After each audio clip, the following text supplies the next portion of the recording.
नमस्कार, कैसे हैं आप लोग। आज की हमारी कहानी है बहुत ही डरावनी, बहुत ही रोमांचक। Please use headphone for better experience. Let's start the story. भूतिया कुर्सी। बहुत ही घना और डरावना जंगल था। रात के समय जो भी उस जंगल से होकर गुजरा वो कभी भी वापस नहीं आया। उसी जंगल में एक बहुत ही सिद्ध तांत्रिक बाबा रहा करता था। तंत्र मंत्र के अलावा और कोई भी काम नहीं आता था। उस समय जंगल में रहकर भूतों से बात करता था और उनको अपने वश में कर लिया था। कभी कभी गांव में किसी की तबीयत खराब होती थी तो वो लोग उसके पास जाते थे और उस तांत्रिक अपने तंत्र मंत्र से उन लोगों को ठीक कर देता था। गांव के लोगों को उस तांत्रिक पर बहुत विश्वास हो गया था।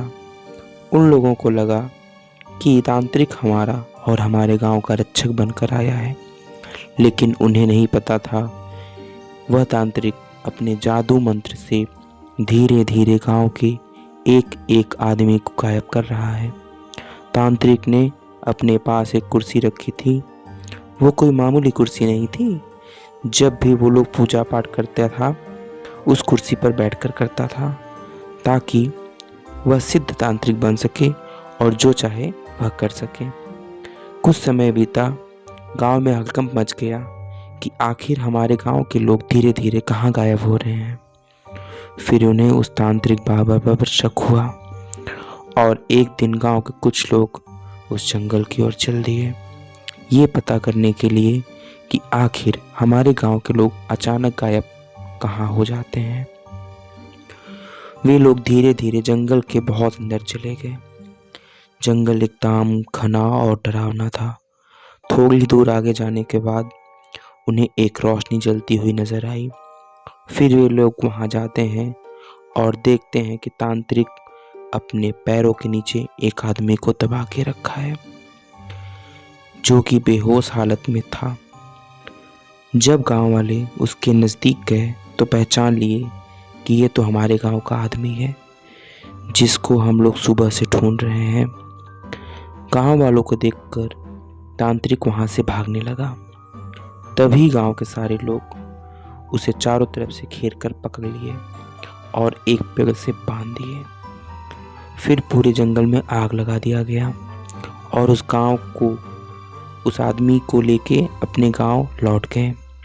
जब उस तांत्रिक ने देखा कि गांव वालों ने जंगल में आग लगा दी है, अब वह नहीं बचेगा, वह बहुत चिल्लाया, मुझे बचाओ, मुझे बचाओ, लेकिन उसे बचाने कोई नहीं आया। धीरे धीरे आग की लपटें तांत्रिक के पास गईं और वह आग में जलकर मर गया। लेकिन उसकी कुर्सी जैसी थी वैसी ही रही। उसे एक आंच तक नहीं आई क्योंकि तांत्रिक ने उस कुर्सी को जादू मंत्र से बनाया था। यह बात किसी को भी पता नहीं चला कि वह तांत्रिक मरने के बाद भी नहीं मरेगा। गांव वाले अब खुश थे कि अब हमें किसी बात का कोई डर नहीं है। कुछ समय बीतने के बाद एक दिन गांव का एक आदमी दोपहर के समय अपने खेत में काम कर रहा था। गर्मी का मौसम था और उसे बहुत ज़ोर से प्यास लगी। वह पानी पी के थोड़ा आराम करने के लिए उसी जंगल में चला गया जहाँ तांत्रिक रहा करता था। वहाँ जाकर देखा कि एक बहुत ही सुंदर कुर्सी रखी हुई है। वह देखने में बहुत लुभावनी थी, मगर वह एक भूतिया कुर्सी थी। आदमी उसे लेकर अपने घर आ गया। उस कुर्सी को देखते ही मन एकदम खुश हो जाता था। उसके घर वाले भी कुर्सी को देखकर बहुत खुश हुए। उसे नहीं पता था कि वह अपने घर कुर्सी नहीं बल्कि अपनी मौत का सामान लेकर आया है। जैसे ही कुर्सी पर बैठा तभी कुर्सी ने उसे पकड़ लिया। उसके घर वालों ने बहुत कोशिश की लेकिन उसे उस कुर्सी से उठा नहीं पाए। देखते ही देखते यह बात पूरे गांव में आग की तरह फैल गई। गांव के लोगों ने भी बहुत कोशिश की उसे उस कुर्सी से अलग कर सके, लेकिन वो लोग भी असफल हो गए। उसे काटने और तोड़ने की भी कोशिश की लेकिन उस कुर्सी का कुछ नहीं हुआ।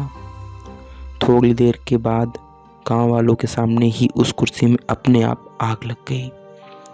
देखते ही देखते वो कुर्सी जलकर खाक हो गई। वो आदमी तड़प तड़प कर मर गया। उसके मरते ही वो आदमी और उसकी जली हुई राख सब के सब गायब हो गए। ऐसा लगा जैसे यहाँ कुछ हुआ ही नहीं है। तब से ऐसी घटना हर 2 या 3 दिन में पूरे गांव में होती गई। कभी कुर्सी तो कभी टेबल, कभी खटिया बनकर लोगों को लुभाता रहा और उन्हें तड़पा तड़पा के मारता रहा। उस कुर्सी वाले भूत ने गांव में इतना दहशत मचा दिया कि सभी लोग गांव छोड़ने के लिए मजबूर हो गए। फिर एक आदमी ने इन सब से बचने का उपाय किया। वह एक साधु बाबा के पास गया और अपने गांव में होने वाली सारी घटना के बारे में बताया। दूसरे दिन सुबह सुबह ही साधु बाबा उस गांव में आए और सबको अपने घर से घी, चावल और लाल कपड़ा लेकर आने को कहा। साधु बाबा ने उस गांव के चौराहे पर एक पूजा करवाई।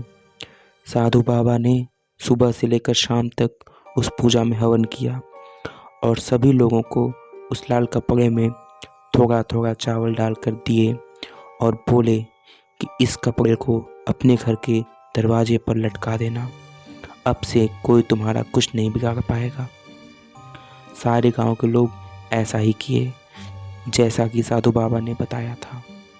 उस दिन से भूत किसी का कुछ नुकसान नहीं किया और गांव के लोग बिना डरे अच्छे से रहने लगे। मिलेंगे फिर एक नई कहानी में। तब तक के लिए चैनल पे बने रहें। अगर आपको ये कहानी अच्छी लगी हो तो चैनल को लाइक कीजिए, सब्सक्राइब कीजिए और वीडियो को शेयर कीजिए। Thank you for the watching.